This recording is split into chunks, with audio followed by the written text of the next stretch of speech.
Our coaching did a horrible job. The players did a horrible job. We got our ass kicked. That's the great thing about sports. Yeah.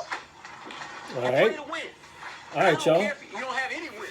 It's that part that we like to call Mott Sports West. Well, it used to be LA Sports, where we talk about all of your LA local sports, Lakers, Rams, Dodgers. So, let's get into it real quick. The good thing about the Rams is they have basically made a thing out of finding special talent late in the draft. And so Sean McVay was on a YouTube interview hosted by their announcer, J.B. Long, and former Ram and Super Bowl champion DeMarco Farr. And Sean McVay was talking about how he's liking what he sees out of their rookie running back, Blake Corum from the University of Michigan. He says that he is mature beyond his years, and he loves the way that he handles himself when things don't go his way. So that being said, what do you guys think about the Rams' ability, like their talent for finding talent late in the draft? How good is that? How much is that worth? It's worth a whole lot, to be honest with you, man. I mean, given the fact that you saw the draft this year, I know this year's draft to me was all stacked from all positions. So, obviously you're trying to find that diamond in the rough. Well, that's all I can say about that. Yeah, he's like the offensive rookie of the. Yeah, Puka Nacua was a 5th round pick, so yeah. So, well, let's see. They already have a starting running back in Kyron Williams, who was a beast last year. So, hopefully, if Kyron Williams goes down, then my homie Blake can step up. Block it. That's all I got to say. Okay. Proving the point. Proving Sean McVay and the Rams' point that they're good at picking up talent in the late rounds. All right. Right. So, man. Okay, if the NBA Finals weren't going on and you had nothing to talk about, the Lakers always come through with something for you to talk about. And they're searching for a head coach, y'all. This is crazy because as soon as Darvin Ham got fired, all you heard was J.J. Redick is the next head coach. Only he couldn't talk about it because he's actually announcing and calling the NBA Finals for ABC or CBS. Not CBS, for ABC. Right. Yeah, J.J. Redick is a good ringmaster to the circus that is the Lakers. Oh, you think well, they say he's meticulous, and they say that a lot of stuff is sad because a lot of stuff is coming out about Darvin Ham now that he's not the coach and can't defend himself. They were saying that Darvin Ham did not come prepared to work, basically. He didn't come to the games. He didn't have, his preparation was horrible. Whereas they say J.J. Redick is very systematic and meticulous. But that being said, so we've heard ever since, like I said, Darvin Ham being fired, all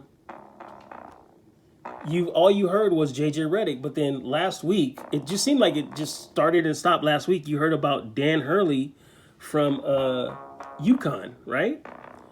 And they were liking him because he's a two-time... That was just for the Lakers to save face. Is that what you think? So you thinking that was just for the Lakers to save face? So they could look like they were going... Okay, well... So they can look like they were going for someone very valuable. Well, according to reports, it seemed that both parties were actually interested. It seemed like Dan Hurley was really interested in taking the Lakers head coaching job. The Lakers were really interested in having him. A lot of people thought that Dan Hurley came out. He flew out this past Friday, or last Friday, actually. And a lot of people were thinking that he saw what the Lakers operation looked like, and he was like, nah, I'm good. But when it came out that Monday that he said no to the job and the Lakers offered him 6 years, $70 million, a lot of people were thinking that it may have been the money.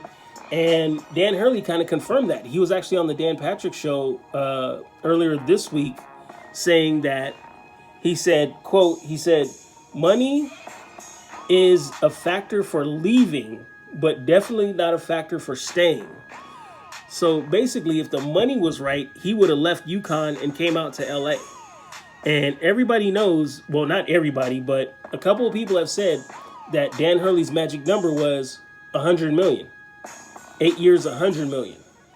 That was the magic number, and the Lakers didn't meet that. So a lot of people are thinking that that's what it came down to now, that, and Dan Hurley pretty much, without saying it, came out and said it. Right.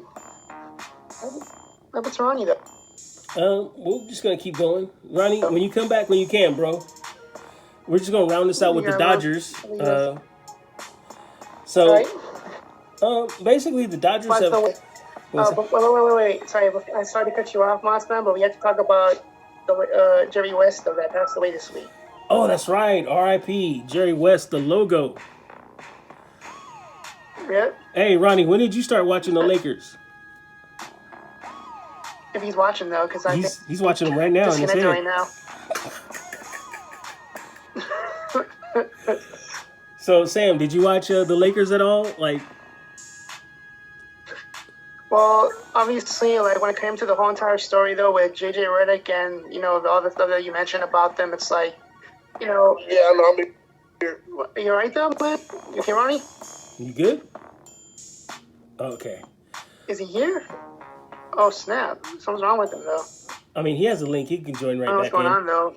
Okay, here he's back. But there he is. So, no, I was meaning, as far as, Jerry West goes, at what point did you start, were you, aware of the Los Angeles Lakers, in your childhood? Who was on the Lakers team when you... For me, it was just, around...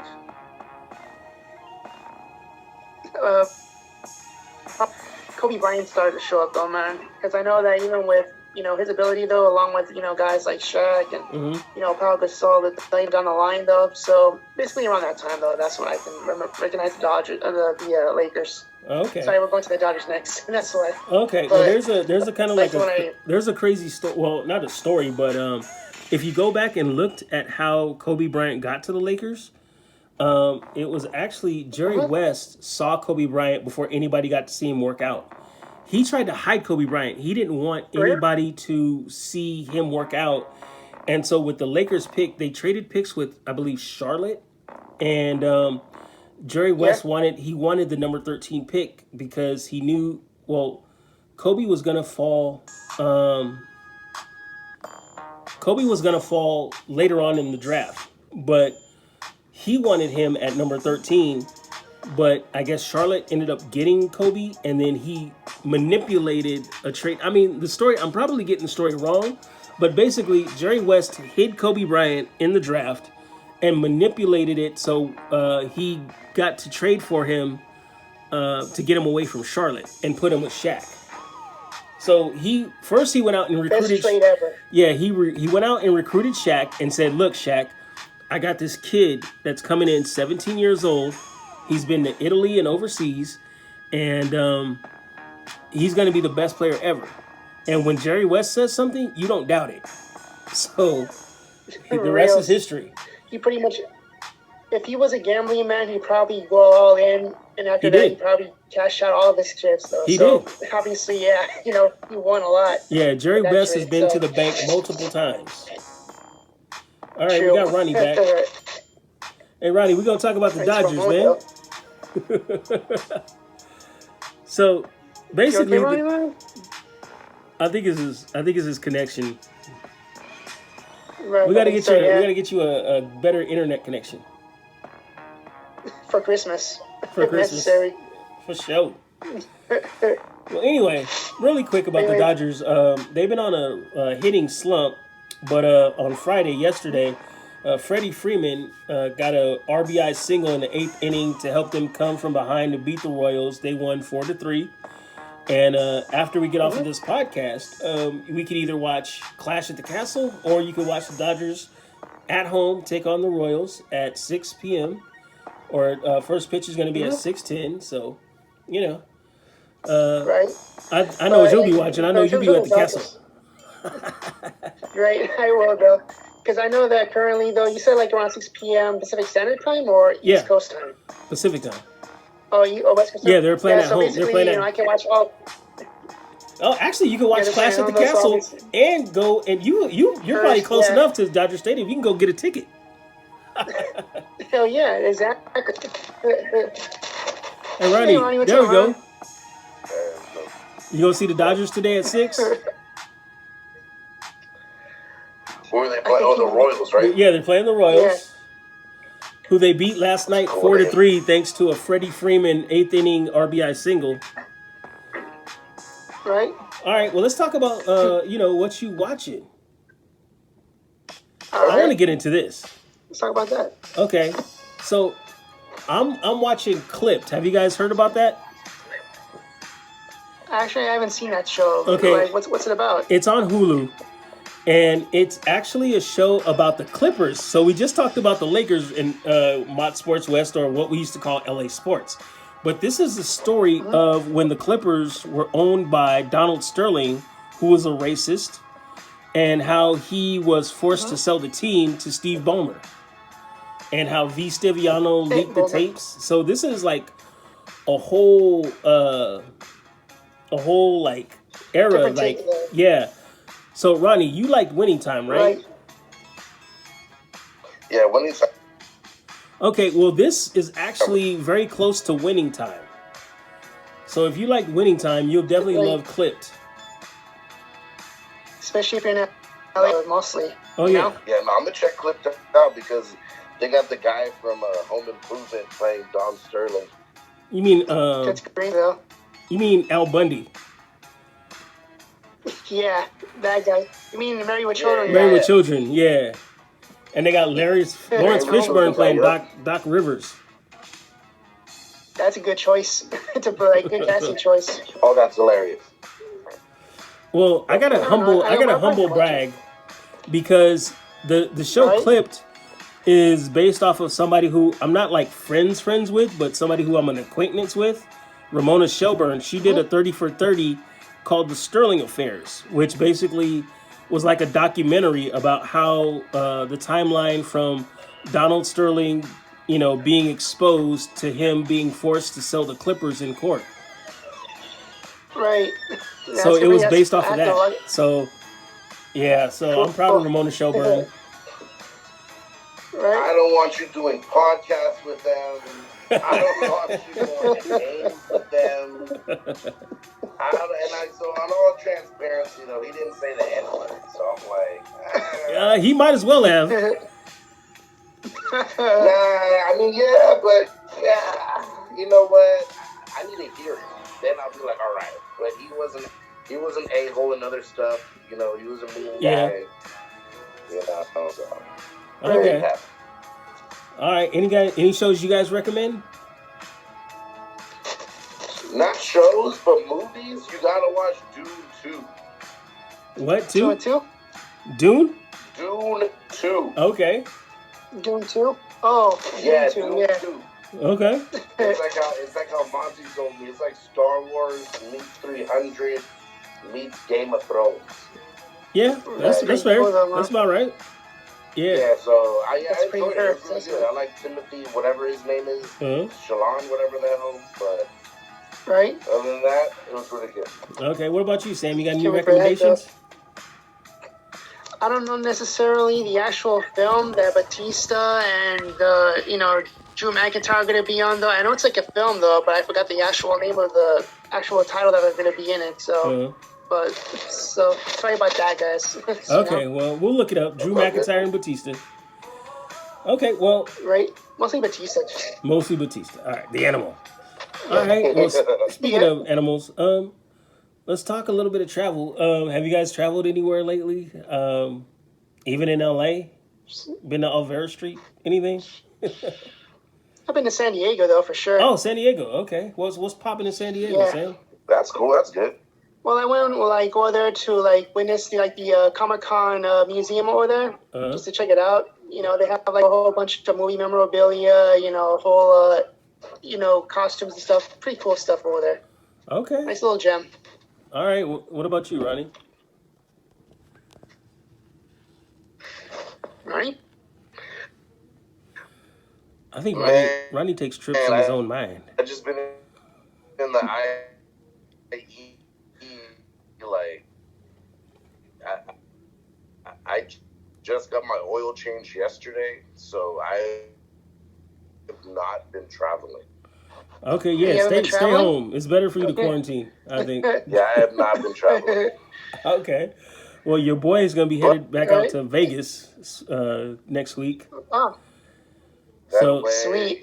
So I'm going to try and hit up La Vincenzidad. It's like a restaurant. I think it's off of Tropicana. And they have this challenge of Sam, what's the sandwich called? The Mexican sandwich. Torta? The torta. Yes. They have this huge torta that has like all the meats on it. And it's like this big, and if you could finish it in like under like an hour, you get it for free, and you get like your name on the wall or something like that. There's a challenge. And then they also have like a all-you-can-eat Taco Tuesday bar and margaritas. So nice. I think I'm gonna partake. That's lit. By the way, speaking of Vegas, that's lit. You know how like you guys went to go Vegas to watch WrestleMania 40, right? Yeah. Well, the funny thing is, you know what else is going to be at WrestleMania? Like, where they're going to take place next year? Oh, yeah, Vegas. Exactly. Oh, yeah. Around my birthday, though, too. Ronnie, it's crazy. It's kind of crazy, too. I'm going to go there, like, for sure for Vegas, for WrestleMania 40. We should link up. And try and take in WrestleMania. No, I want to go with some guys that know how to party. You guys are cool wrestling. When it comes to partying, no. You guys, no. Marcus, you try, but no. And Sam, you don't even drive. So, oh, man. Yeah. I'm just the guy that gets you in places. I already know not to even like pump myself up with the I'm just the guy that gets access. Yeah, but some party. Cool access. I don't want to go into it, but like, yeah. So. All right, y'all. Well, that's been it for the Spiel reunion. Yo, Sam 360, Ronnie Royal, put him up. Give up. Peace.